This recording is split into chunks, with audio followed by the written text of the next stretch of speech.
Muy buenos días, bienvenidos a este nuevo módulo en el marco del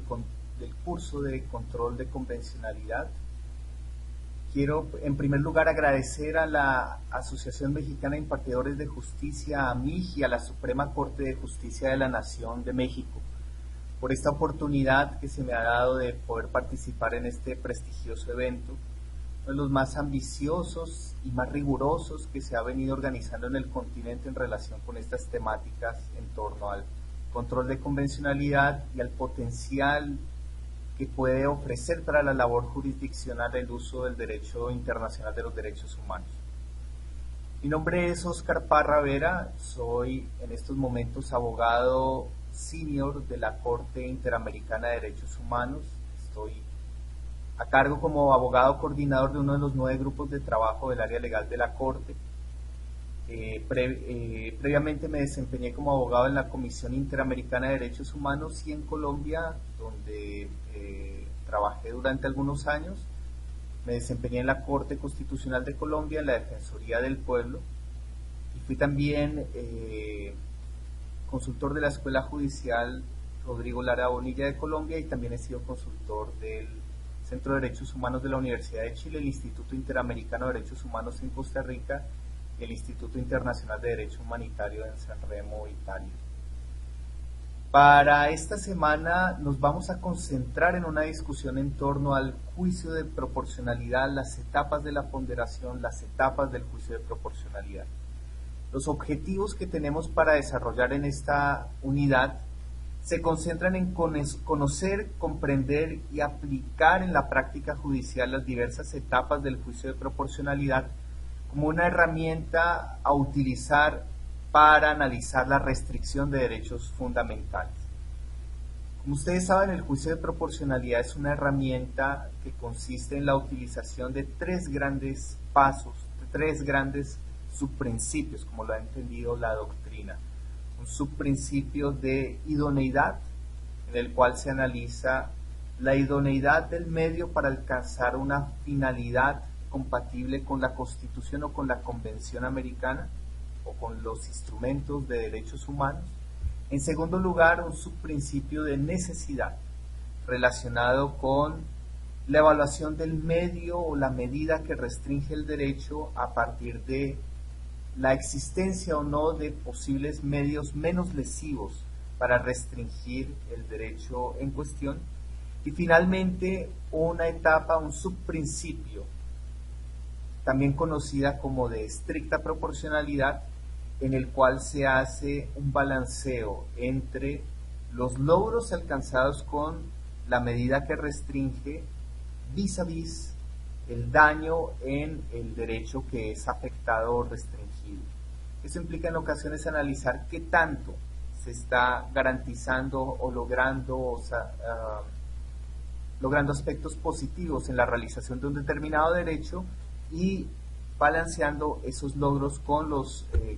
aspectos negativos relacionados con la restricción o los potenciales efectos negativos de una medida de restricción. En términos generales, esas son las 3 grandes etapas: idoneidad, necesidad y estricta proporcionalidad. Y durante esta semana nos vamos a concentrar en analizar el sentido que tiene cada una de estas etapas, distinguir cada una de estas etapas, analizar también diversos enfoques alternativos y complementarios al juicio de proporcionalidad, por ejemplo, metodologías basadas en el contenido esencial de los derechos. También vamos a analizar el surgimiento y la evolución del juicio de proporcionalidad en la jurisprudencia del derecho comparado y en particular del sistema interamericano. Y vamos a analizar el uso del juicio de proporcionalidad en algunos países. Yo voy a estar a cargo en esta semana de este módulo, pero también en la siguiente semana me voy a concentrar en particular en la discusión que ha tenido el uso del juicio de proporcionalidad en México. Por eso esta primera semana nos vamos a concentrar fundamentalmente en los debates teóricos y en algunas reflexiones a partir del derecho comparado. ¿Cuál es la metodología que vamos a utilizar? Hoy, el día lunes, nos vamos a concentrar en una primera lectura de doctrina, pero que nos reúne los principales debates teóricos y en particular los principales criterios en relación con cada una de estas etapas focalizados en el ámbito penal. A lo largo de la semana nos vamos a referir no solamente a materias penales, pero en esta primera lectura introductoria de Gloria Patricia Lopera, nos vamos a referir al principio de proporcionalidad y el control constitucional de las leyes penales. Ustedes van a abrir un primer cuestionario en relación con esta lectura y tienen que resolverlo a más tardar el día de hoy. Y el día martes, al comenzar el día, van a recibir las respuestas a esas preguntas que se han hecho en torno a la lectura de Gloria Patricia Lopera y van a recibir una segunda lectura, que es la lectura consistente en la sentencia C-720 de 2007 de la Corte Constitucional de Colombia, que se concentra en una particular restricción de derechos asociada a la retención transitoria por vía administrativa en Colombia. Allí se analiza en particular los alcances de la aplicación de este juicio de proporcionalidad en materia penal y algunos desarrollos del juicio de proporcionalidad durante 15 años en la jurisprudencia de la Corte Constitucional de Colombia. El día miércoles van a encontrar las respuestas al cuestionario en torno a esta sentencia y van a recibir una tercera lectura obligatoria relacionada con el caso Castañeda-Gutmann contra los Estados Unidos mexicanos, pero fundamentalmente el capítulo relacionado con los derechos políticos. En esa sentencia, la Corte Interamericana utilizó una forma de juicio de proporcionalidad para analizar la restricción, la alegada restricción a los derechos fundamentales del señor Jorge Castañeda y estableció entonces cada una de las etapas de un test de proporcionalidad en la que utilizó algunas de las etapas que vamos a analizar en esta semana. Y finalmente, el día jueves, ustedes van a recibir las respuestas a las preguntas en torno al caso Castañeda y van a recibir un caso práctico que tienen que resolver ese día jueves y entregar sus respuestas en horas de la tarde. El día viernes vamos a finalizar esta unidad con una retroalimentación a través de una conferencia que va a analizar los diversos temas, las diversas lecturas y un balance de esta discusión a nivel comparado y en el sistema interamericano. Insisto, la siguiente semana nos vamos a concentrar en el debate específico en México. Ahora, nuestro punto de partida es el balance al que ustedes han llegado en el módulo anterior con el profesor Juan Antonio Cruz Parcero. Recuerden que ustedes llegaron a una discusión teórica sobre la distinción entre principios y reglas, las diversas teorías, los principales autores, e incluso finalizaron en torno al debate entre Robert Alexi y Manuel Atienza y Juan Ruiz Manero en torno a si, por ejemplo, todos los principios podían entenderse como mandatos de optimización o si algunos principios podrían ser entendidos como principios categóricos formalizados en disposiciones similares a las reglas con una forma de análisis todo o nada. Esas y otros debates y otras conclusiones teóricas son nuestro punto de partida, donde vamos a pasar del debate teórico que ustedes analizaron en la semana anterior a la práctica judicial en torno al juicio de proporcionalidad y al uso de los principios y las reglas. Por eso es importante tomar como punto de partida debates teóricos que se han dado en el Tribunal Constitucional alemán, en el Tribunal Constitucional español y a partir de ahí también paralelamente en la Corte Suprema de los Estados Unidos, y esos debates se han ido trasladando a Latinoamérica y han alcanzado algún desarrollo particular en algunos países de la región como Argentina, Perú, México, Colombia. Y el balance entonces de la discusión, donde autores como Robert Alexi, reflexionando en torno a la práctica del Tribunal Constitucional alemán,